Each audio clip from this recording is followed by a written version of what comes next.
नमस्कार दोस्तों। शकुनी के चौसर में फंसे हरियाणा को अब वहां के लोग निजात दिलाएंगे। शकुनी के चौसर में फंसे जम्मू कश्मीर को अब वहां के लोग दिशा देंगे। जी हां, क्योंकि अब इन दोनों राज्यों में चुनाव आयोग ने विधानसभा चुनाव की घोषणा कर दी। लेकिन एक सबसे बड़ी चीज, कल ही लाल किले से प्रधानमंत्री Narendra Modi one nation one election और न जाने क्या क्या कह रहे थे देश चुनावों में फंसा हुआ है। और उस वक्त में जब 4 राज्यों के चुनाव होने हैं, तब चुनाव आयोग कहता है चारों राज्यों के चुनाव एक साथ नहीं कराए जा सकते, क्योंकि हर राज्य की अपनी अपनी तमाम पृष्ठभूमि है, तमाम कल्चरल और दूसरे कारण हैं, भौतिक और सांस्कृतिक कारण, मौसमी कारण, जिनके कारण से एक साथ चुनाव नहीं हो सकता है। जब इस देश के 4 राज्यों में जहां चुनाव होना है वहां एक साथ नहीं हो सकता, तो पूरे हिंदुस्तान में एक साथ चुनाव कैसे हो सकता है। हमने देखा जो लोकसभा चुनाव भी हुआ वो भी 3 महीने चला। अब 3 महीने चुनाव में फंसा रहा देश। इस दौरान भी तमाम दिक्कतें आई, तमाम गड़बड़ियां हुई, तमाम बातें हुई, और उन सब को लेकर के सवाल भी हैं। तो कैसे हो सकता? तो चौसर का जब खेल चल रहा हो, उसी चौसर के बीच में भारतीय जनता पार्टी जो चाहती थी कि चारों राज्यों के चुनाव एक साथ ना हो, चुनाव आयोग ने वही किया। बहरहाल इन चुनावों के घोषणा के साथ एक बात जरूर तय हो गई कि अब हरियाणा उस चौसर में फंसने वाला नहीं। अब शकुनी की चौसर फेल होगी जम्मू कश्मीर में भी। क्यों होगी, इसी पर आपसे बात करता हूं। सबसे बड़ी बात है कि इसलिए फेल होगी क्योंकि हरियाणा में जिस तरीके से हरियाणा का वास्तविक जो चरित्र है, जिस तरीके से उनके साथ में खेल हुआ है, और वहां की डबल इंजन की सरकार ने पिछले 10 साल में राज्य को टुकड़े टुकड़े किया है। टुकड़े टुकड़े क्यों कह रहा? हरियाणा एक ऐसा था जहां बनिया भी अपने कहता था मैं बनिया जाट हूं, पंजाबी भी कहता था मैं पंजाबी जाट, और उसके अलावा दलित भी कहता था मैं दलित जाट। अब स्थिति यह है, वहां दलितों के भी वही गोत्र होते हैं जो जाटों के होते हैं, और जो जाटों के गोत्र होते हैं वही दूसरी और बिरादरियों में होते हैं। लेकिन पिछले 10 साल के अंदर उन्हें ऐसा बांटा गया है, 10-12 साल में, कि जाट, गैर जाट, दलित, गैर दलित, पंजाबी, गैर पंजाबी, पिछड़े, गैर पिछड़े, मुस्लिम से तो वैसे ही नफरत। तो इस तरह की स्थितियों में जो बांटा गया, उससे हरियाणा का जो 36 बिरादरी का चरित्र था वह खत्म हुआ। हरियाणा की चौधर खत्म हुई और हरियाणा को नीचे लाके लगा दिया। चंद अफसरों के हाथ में खेलता हरियाणा आ गया, वह हरियाणा जो अपने ढंग से चलता था। बहरहाल इस चुनाव की घोषणा के साथ में बहुत सारी चीजें आ गई कि क्या धरती पुत्रों को अब इंसाफ मिलेगा। किसानों को सालों साल वायदे किए गए, और याद करिए जो भारतीय किसान मोर्चे का राष्ट्रीय अध्यक्ष हुआ करता था वो हरियाणा से ही होता था, धनखड़। और उस धनखड़ ने तब स्वामीनाथन आयोग रिपोर्ट 100% लागू हो, वही स्वामीनाथन आयोग की रिपोर्ट जो कांग्रेस ही वह आयोग लेकर आई थी, कांग्रेस ने ही उसके जरिए वो पूरी सारी सिफारिशें करवाई थी, और कांग्रेस ने उन सिफारिशों में 3 सिर्फ बाकी रह गई थी, सारी बाकी लागू कर दी थी। बावजूद इसके धनखड़ कपड़े उतार कर भाजपा के लोग प्रदर्शन कर रहे थे कि किसानों को स्वामीनाथन आयोग के रिपोर्ट के मुताबिक 100% हक मिलना चाहिए। लेकिन जब सरकार बनी, केंद्र में भी राज्य में भी, वही धनखड़ हरियाणा के कृषि मंत्री भी बने, और सबसे ज्यादा अत्याचार जो हरियाणा में हुआ वो किसानों पर हुआ। किसानों पर लाठियां भी चली, किसानों के आगे कील भी गाड़ी गई, किसानों के आगे सूल भी खेले गए, और किसानों के हक भी मारे गए। 10 साल हक मारने के बाद अब यह सरकार कहती है हम यह किसानों को ये दे रहे हैं, हम किसानों को वो दे रहे हैं, हम किसानों के लिए ये करेंगे, हम किसानों के लिए वो करेंगे। अभी 10 साल से केंद्र में भी और राज्य में भी दोनों जगह आप ही की तो सरकार थी, और जब आपकी ही सरकार थी तो फिर उसे क्यों नहीं किया गया? क्यों नहीं किया गया कि किसान को उसका हक मिलता, उसकी उपज का हक मिलता?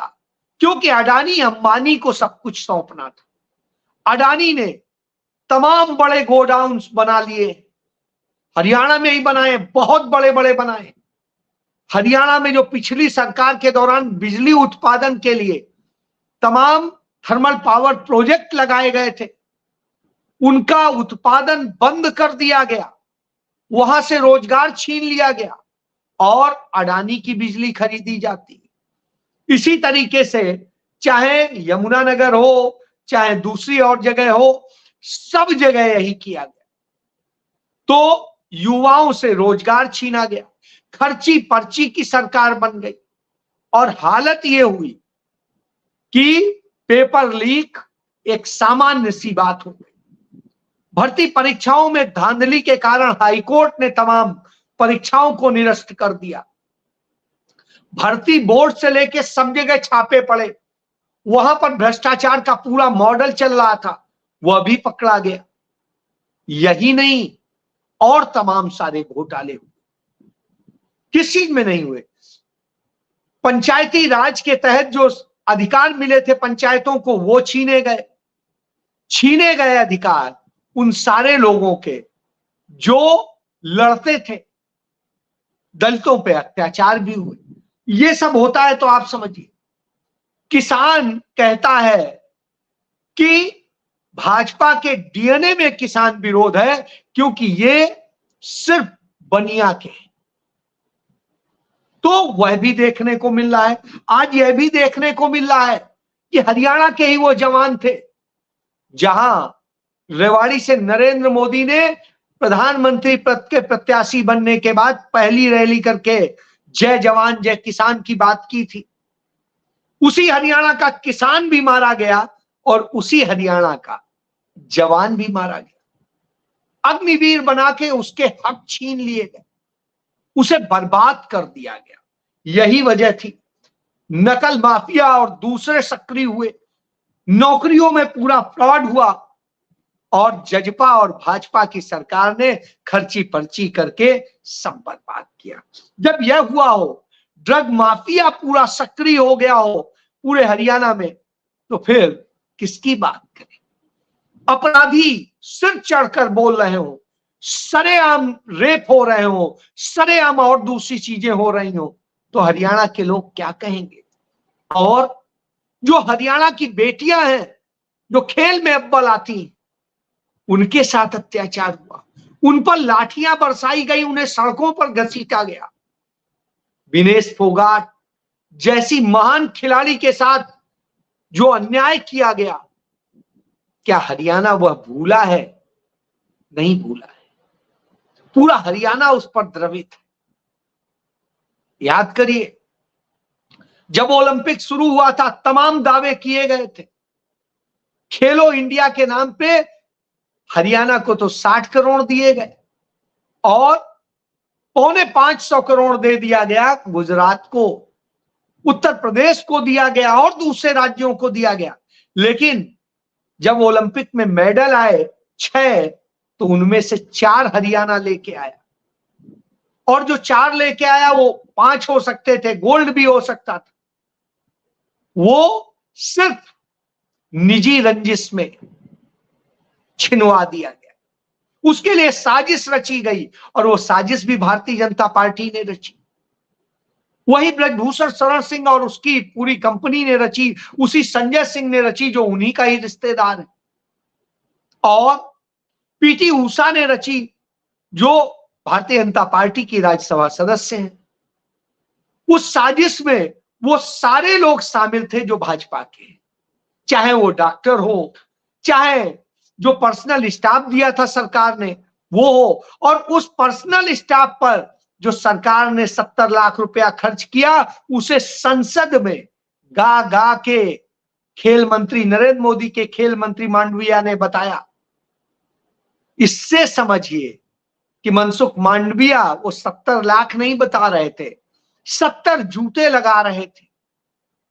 निश्चित रूप से बड़ा विषय होगा, तो हरियाणा ये भूलता नहीं, तो हरियाणा को वो याद है और हरियाणा उसका जवाब देना चाहता है। जिस तरीके से नशे को फैलाया गया है, और वो नशा हर कोई जानता है, मुंद्रा पोर्ट से लेके तमाम जगह से आता है, और उसको पनपाने वाले लोग कौन, जिस तरीके से किडनैपिंग होने लगी है और दूसरी चीजें होने लगी हैं, वो सब हरियाणा में बड़ी तेजी से। इसलिए अब हरियाणा जवाब देने को बैठा है। यह 27% जाट है, तो फिर 20% दलित भी है, और जो अभी पीछे लोकसभा चुनाव हुआ उसमें भारतीय जनता पार्टी के 12% करीब वोट, 11.5% वोट घट गए, और कांग्रेस पार्टी के 19% वोट बढ़ गए। तो कांग्रेस के वोट बढ़ गए 19%, उनके 11.5% घट गए। 5-5 दोनों की लोकसभा सीटें आई। दलितों के लिए 2 आरक्षित सीटें थे, वो कांग्रेस के खाते में आई, यानी दलित कांग्रेस के साथ खड़ा है। इसके बाद जाट बाहुल इलाके की जो सीटें थी वो कांग्रेस को आई, और कई सीटें कांग्रेस जीतने की स्थिति में थी। जहां पर खेल हुआ है वहां का भी समझ में आ रहा है। तो अब भारतीय जनता पार्टी को, नरेंद्र मोदी को डर लग रहा है, तो उन्होंने कहा है मशीनरी, पैसा सब झोंक दो। तमाम घोषणाएं 2-4 दिन में हो चुकी हैं, हफ्ते भर में हो चुकी है। पिछले 10 साल में तो कुछ नहीं किया। केंद्र और राज्य दोनों जगह डबल इंजन की सरकार, तो उसी डबल इंजन की सरकार में सब बर्बाद किया गया, और लोगों के जहां पर भी हुए वो राजनीतिक हक छीने गए। नगर पंचायतों के चुनाव नहीं हो रहे हैं, नगर निगमों के चुनाव नहीं हो रहे हैं, और प्रधानी के चुनाव में धांधली हुई, सबको साफ। तो अब इससे नतीजे साफ दिख रहे हैं कि भारतीय जनता पार्टी की खटिया खड़ी होने वाली।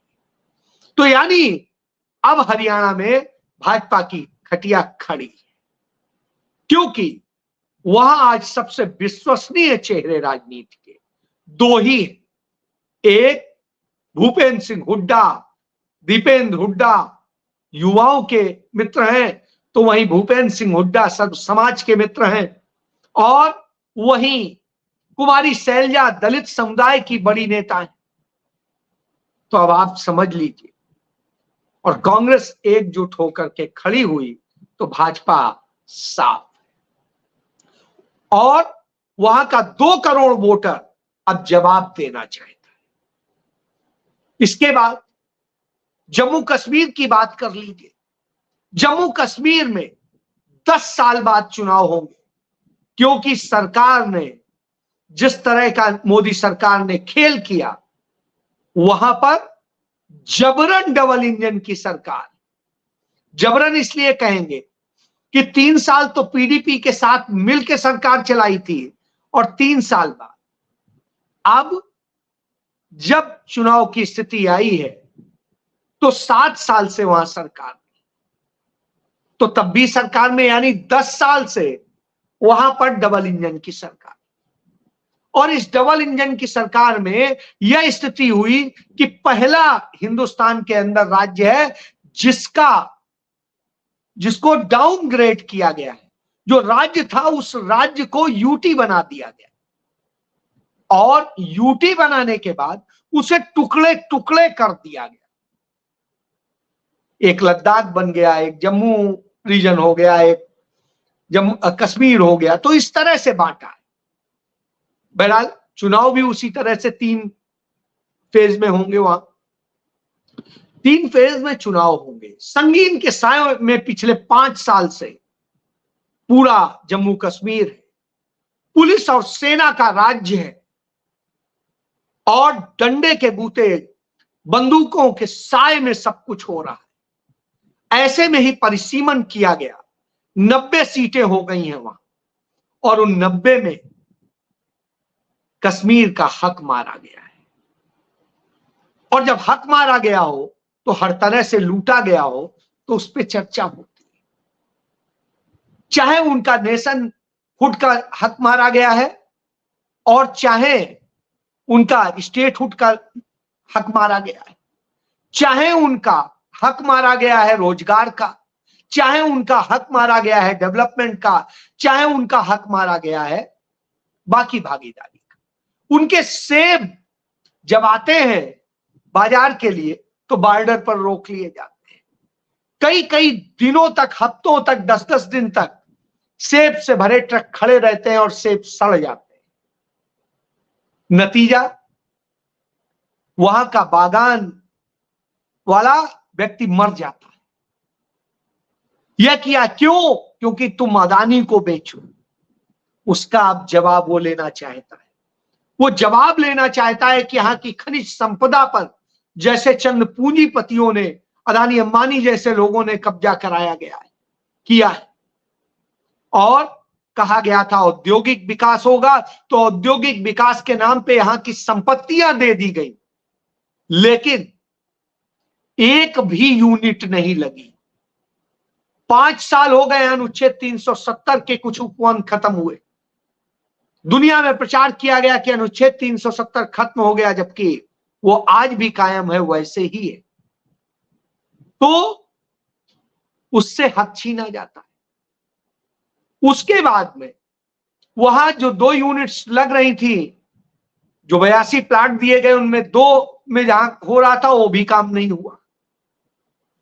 उसके अलावा आतंकी हमले लगातार हो रहे हैं। यही उदाहरण देख लीजिए, 2 महीने की नरेंद्र मोदी की सरकार में 17 आतंकी हमले हो चुके हैं।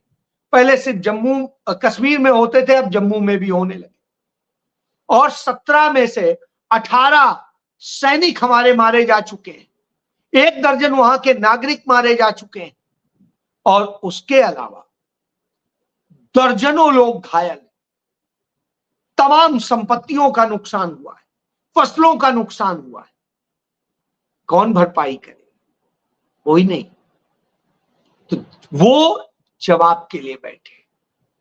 300 के करीब कठुआ के पास की इंडस्ट्री खतरे में, उसके लिए कौन बात करेगा?